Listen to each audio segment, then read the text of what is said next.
Salam, perkenalkan nama lengkap saya Fabianus Orangkoten, NIM 211201119.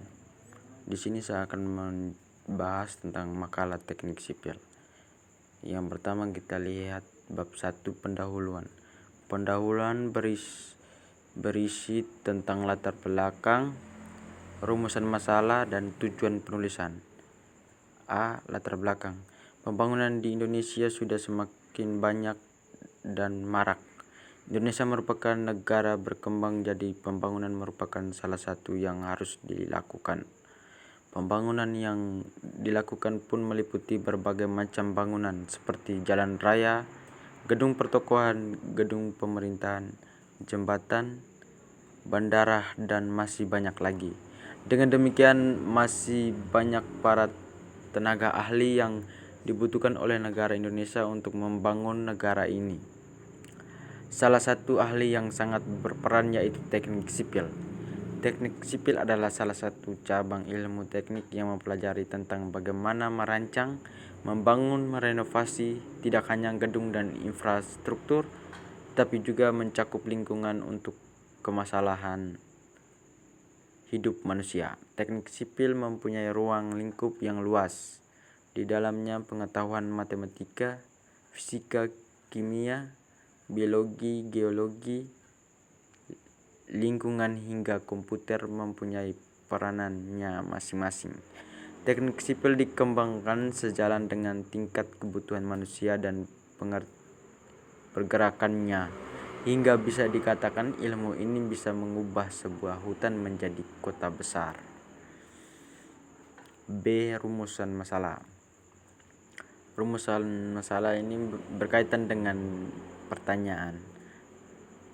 1. Apa pengertian dari teknik sipil? 2. Apa saja bidang-bidang yang dipelajari oleh teknik sipil? 3. Bagaimana prospek kerja dari dunia teknik sipil itu sendiri? 4. Apa saja harapan-harapan yang ingin atau bisa diwujudkan dari seorang sarjana teknik sipil? C. Tujuan penulisan. Tujuan penulisan yang pertama agar dapat mempelajari dan memahami pengertian dari teknik sipil itu sendiri. 2. Agar dapat mempelajari dan memahami bidang yang dipelajari oleh teknik sipil. 3. Agar dapat mengetahui dan memahami prospek kerja dari dunia teknik sipil. 4. Agar dapat mengetahui dan memahami apa saja harapan yang ingin atau bisa diwujudkan oleh seorang insinyur teknik sipil. Bab 2 ini berbicara tentang isi. Di dalam isi A. Pengertian teknik sipil.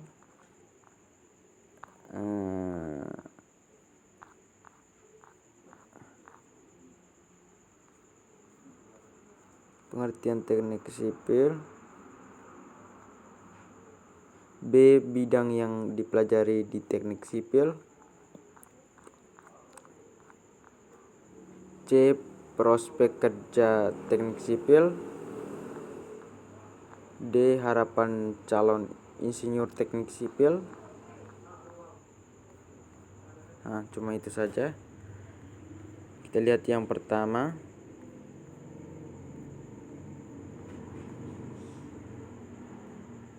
A. Pengertian teknik sipil. Teknik sipil adalah salah satu cabang ilmu teknik yang mempelajari tentang bagaimana merancang, membangun, merenovasi tidak hanya gedung dan infrastruktur, tetapi juga mencakup lingkungan untuk kemasalahan hidup manusia. Teknik sipil mempunyai ruang lingkup yang luas. Di dalamnya pengetahuan matematika, fisika, kimia, biologi, geologi, lingkungan hingga komputer maupun peranannya masing-masing. Teknik sipil dikembangkan sejalan dengan tingkat kebutuhan manusia dan pergerakannya hingga bisa dikatakan ilmu ini bisa mengubah sebuah hutan menjadi kota besar. Sipil ingin manfaat yang paling terasa menjadi insinyur teknik sipil adalah permintaan posisi pekerjaan yang tidak pernah habis, terus-menerus dan terus bertambah, bertujuan untuk memelihara dan membangun banyak fasilitas baru sehingga lulusan teknik sipil sangat diperlukan setiap tahunnya. Akan selalu ada proyek yang didanai oleh pemerintahan maupun swasta. Seperti jurusan lainnya, dalam teknik sipil pun ada banyak pilihan spesialisasi.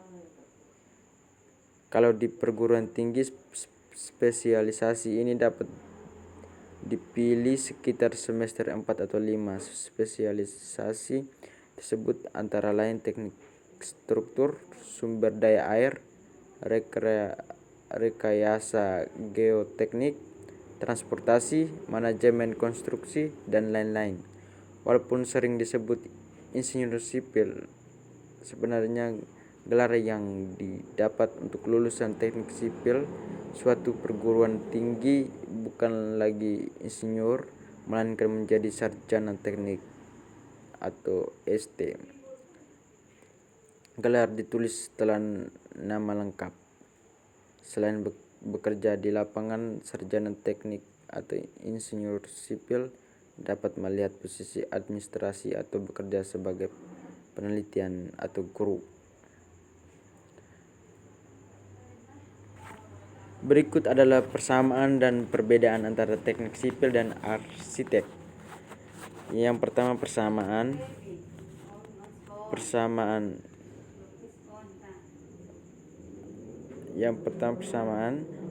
Sama-sama bergelut dalam bidang pembangunan, konstruksi, proyek, dan semacamnya.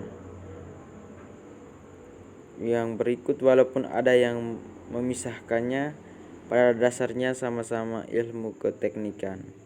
Yang berikut, sama-sama mempelajari gambar teknik dan bagian-bagian bangunan.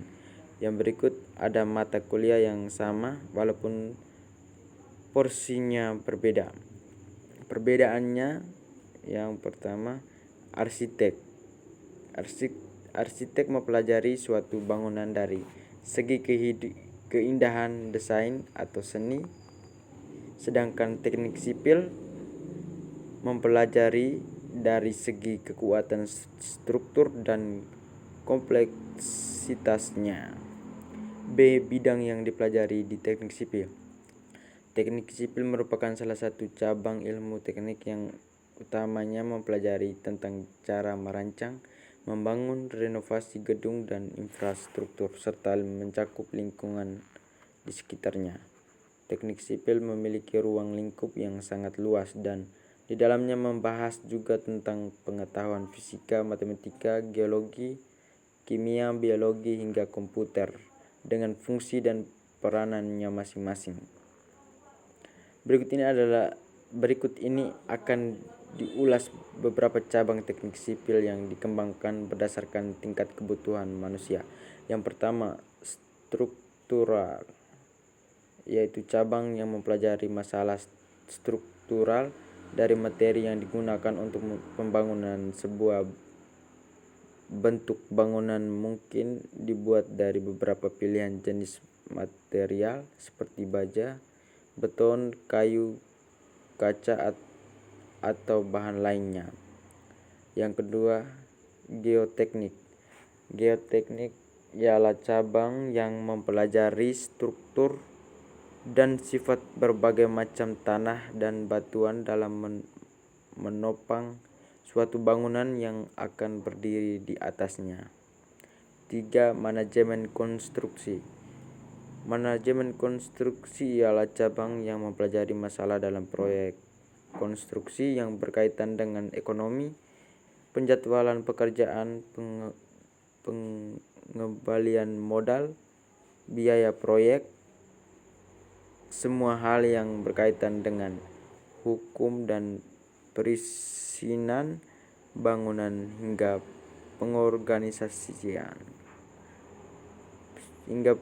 perorganisasian pekerjaan di lapangan sehingga diharapkan bangunan tersebut selesai tepat waktu.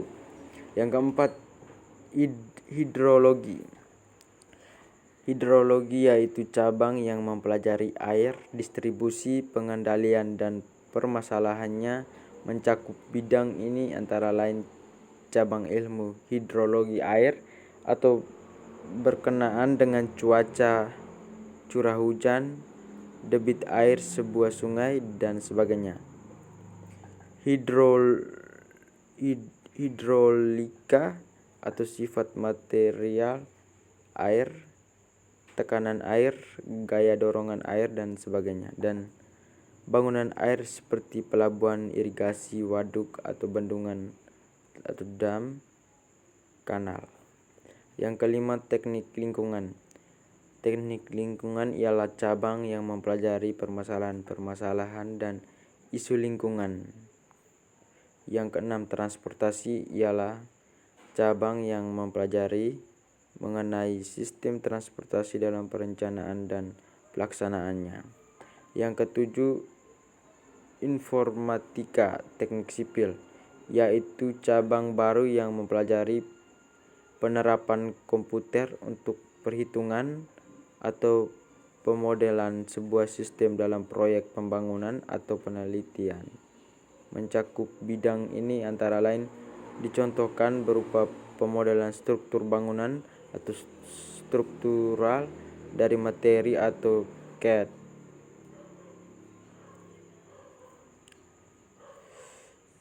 Yang berikut C, prospek kerja teknik sipil. Prospek kerja teknik sipil ialah cabang ilmu teknik sipil. Ini mempelajari masalah struktural dari jenis materi yang digunakan oleh suatu bangunan.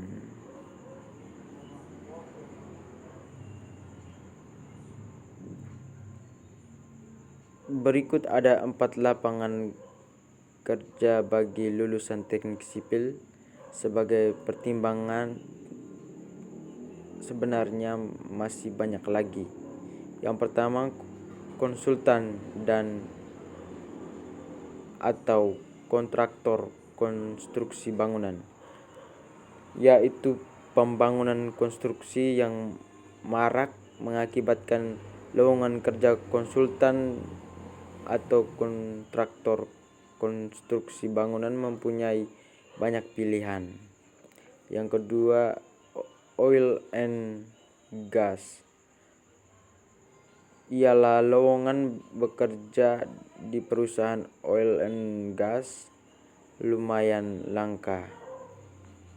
Yang ketiga, mining atau pertambangan ialah perusahaan tambang yang sering menjadi sasaran lulusan teknik sipil adalah tambang batu bara.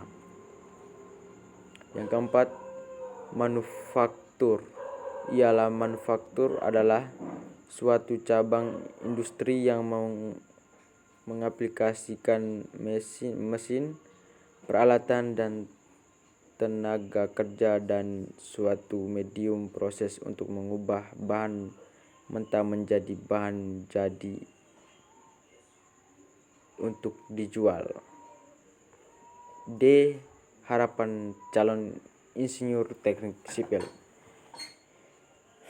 Harapannya untuk seorang calon yang baru lulus atau mungkin belum lulus dari teknik sipil, mungkin harapan yang ingin diwujudkan adalah membangun negeri Indonesia ini menjadi lebih baik dan ingin membuat Indonesia menjadi negara-negara maju seperti Singapura, Dubai, dan lain-lain.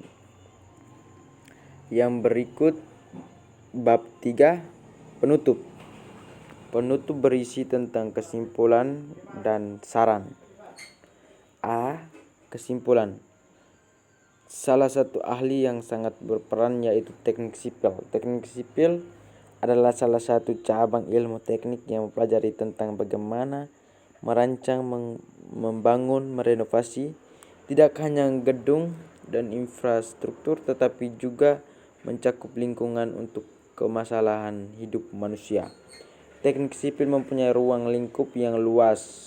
Di dalamnya pengetahuan matematika, fisika, kimia, biologi, geologi, lingkungan, hingga komputer mempunyai peranan masing-masing. B. Saran. Saran Saran saya untuk orang-orang yang ingin menjadi engineer atau insinyur, menjadi seorang insinyur bukanlah mudah, butuh perjuangan, tekad, kerja keras dan doa, dan kemauan yang kuat untuk sukses. Dan janganlah berpikir kalau mengambil jurusan teknik adalah hal yang sulit, karena pada dasarnya sebuah pelajaran yang belum kita pelajari pastilah sulit, tetapi kita bisa mempelajarinya lagi dalam proses belajar. Jangan anggap bahwa pelajaran tersebut berat, karena pasti kita bisa jika ada kemauan yang kuat. Sekian dari video saya. Wassalamualaikum warahmatullahi wabarakatuh.